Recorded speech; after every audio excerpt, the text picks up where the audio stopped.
Well, the Election Commission of India is likely to announce the Karnataka election schedule today at 11:30 a.m. It is expected at the plenary hall in Vigyan Bhawan. The dates for the Karnataka elections to be announced today. So it becomes all the more important as far as Karnataka elections are concerned. We've already seen 3 elections taking place this year, especially in the states there in the northeast.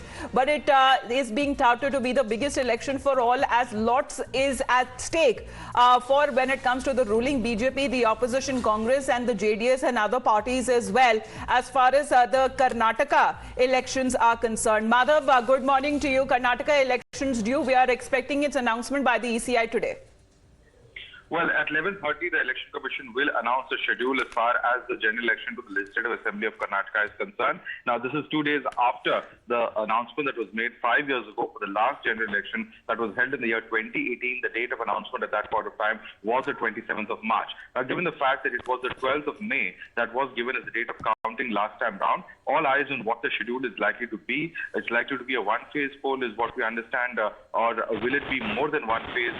All of those concerns and issues are likely to be taken up at today's meeting that takes place, press conference that takes place as far as the Election Commission is concerned, where they're expected to give us the details as far as the polling schedule of the state is concerned and also when the counting will take place. Remember, by the 18th of May, until when the term of the last assembly is there, and until that time, in fact, they would have to ordinarily complete the entire process as far as the polling is concerned and the counting is concerned. All right. So, Madhav, request you to stay on with us just to tell our viewers, today the dates are going to be announced by the Election Commission of India and it's expected at 11:30 a.m. today. Remember, this is going to be a very crucial test for the BJP because this is going to be the first elections without Yediyurappa actively involved in the electoral politics. Of course, he has said that he will work towards ensuring that the BJP comes to power, but he is not going to be contesting this time around. How are the equations going to change for the Congress party as well?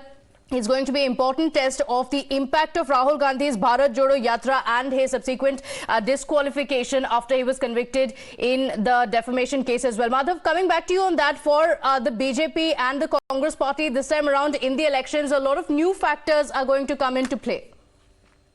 Well, absolutely. In fact, all eyes will be on what really takes place as far as this entire election is concerned. It's being seen as one of the first big states in which it's a direct battle between the BJP and the Congress. Of course, the JDS also a player, but perhaps not as big as the two national parties in the state of Karnataka. We have seen what has transpired in the Northeast, where a traditional bastion of the Congress has been really eroded, and the BJP has been able to make inroads with not just their chief ministers in certain states, but also with the NDA allies being able to form a government. And that's the point that the Prime Minister even made last night, that it is a clear validation of the Sabka Saath, Sabka Vikas, Sabka Prayas strategy of the centre, and clearly at some level or the other, whether this works on ground in Karnataka or not is something that remains to be seen. A number of factors that we've seen in fact very hectic politics over the last 1 year in the state of Karnataka, issues such as hijab, issues pertaining to Azan, several such sensitive and many would say polarizing issues that we've seen. And even recently, the last week announcement as far as the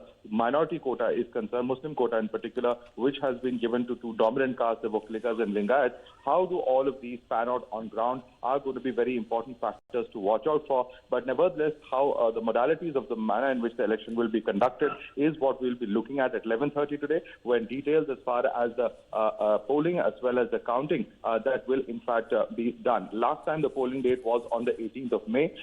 This time, and in fact the counting was on the 15th of May. This time round, with the election schedule being announced perhaps 2 days after the schedule that was announced correspondingly in 2018, will we be seeing a further delay as far as the polling schedule is concerned? That's something that we have to watch out for. But certainly today, with today's announcement, the Model Code of Conduct comes into effect. Episodes that we've seen, for instance, like various allurements that would have potentially been given to voters, like the entire truck full of pressure cookers that was caught yesterday, all of this would now invite stricter penal action under the gaze of the Election Commission once the Model Code of Conduct comes into force. And if such activities are carried out, certainly the Election Commission will be able to take its own appropriate action as deemed fit. So these are some very, very important aspects of the Karnataka election 2023. And remember, this is one of the first of the big states that goes to the polls this year. Telangana, Madhya Pradesh, Rajasthan, these are some of the other larger states where elections are likely to take place, and even Chhattisgarh this year, apart from the 3 northeastern states that have already gone to the polls. And it's being seen in many ways as a semi-final to the 2024 Lok Sabha polls, because with 9 states going to the elections, it certainly will be some kind of a barometer as far as the popularity of the ruling party at the center, the BJP, and also, of course, with the Congress party itself, which has attempted through the Bharat Jodo Yatra and with a new renewed push of Rahul Gandhi to kind of find its own mind space amongst the voters. Will it be successful as far as that endeavor is concerned? All of these are going to be important aspects that we're going to be watching out as far as all of the state assemblies that are headed to the polls later this year. और बिल्कुल अगर हम development और infrastructure projects के बारे में भी बात करें माधव, क्योंकि प्रधानमंत्री मोदी इसी साल कई बार कर्नाटका आ चुके हैं, union home minister Amit Shah भी आए थे, अभी पिछले हफ्ते ही उन्होंने बीएस येडियुरप्पा से भी पर्सनली मुलाकात भी करी थी, ब्रेकफास्ट भी किया था। लेकिन अगर हम जो तस्वीर देखते हैं, चाहे बसवराज बोम्मई ही होंगे अगले सरकार अगर बनती है बीजेपी की उनका चेहरा, लेकिन जो लीडरशिप है वो प्रधानमंत्री मोदी की बताई जाएगी कि कितनी पॉपुलैरिटी उनको कर्नाटका में मिलती है। माधव, देखिए, प्रधानमंत्री का जो चेहरा है साफ तौर पे कई स्टेट इलेक्शंस में बहुत बड़ा फैक्टर है और पिछले कर्नाटक चुनाव में भी बहुत बड़ा फैक्टर था।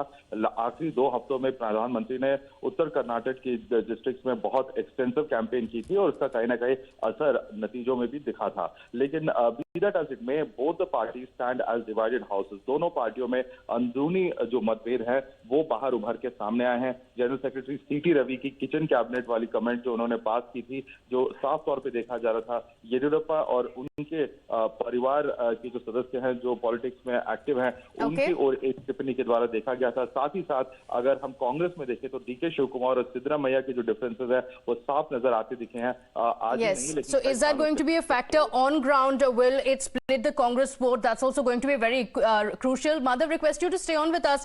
We also have veteran